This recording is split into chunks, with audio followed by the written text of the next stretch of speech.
August నుంచి ఏదో సంక్షోభం అంటున్నారు తెలంగాణ ప్రభుత్వానికి. రేవంత్ రెడ్డి జాతక రీత్యా ఇట్లేదో అంటున్నారు. నేను ఆల్రెడీ చెప్పానన్న. రేవంత్ రెడ్డి ఇప్పుడు గాదు.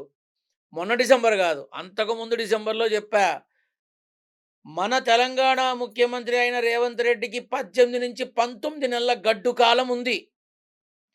ఈ కాలంలో ప్రతి నెల భయంకరంగా ఏదో ఒక ఇష్యూ మీద మెడకి చుట్టుకుంటూనే ఉంటాయి. ఈ 19 నెలలు దాటితే పట్టుకోమనేవాడు ఉండడు.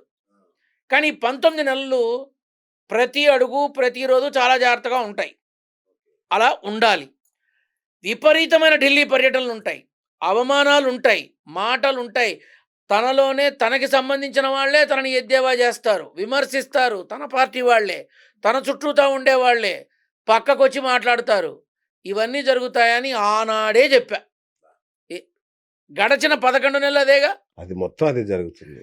ఇప్పుడు రేవంత్ రెడ్డి అనబడేటటువంటి ఆ వ్యక్తి మనవాడు గాదు.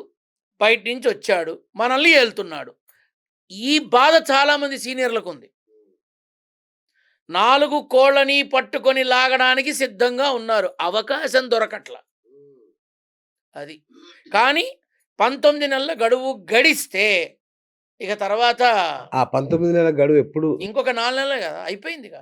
ఆ డిసెంబర్ నుంచి మొన్న డిసెంబర్‌కి 12, 13 ఇంకేముంది? ఇంకో 4, 5 నెలల్లో మొత్తం ఈ 5 నెలలు దాటిందంటే మాత్రం ఇక పట్టుకోలేరు ఎవరు. దాటుతాడా? చూడాలి. కష్టకాలం. కష్టకాలం. ఓకే. అందులో అనుమానం లేదు. ఓకే. తన వాళ్ళే తనని ద్వేషిస్తారు.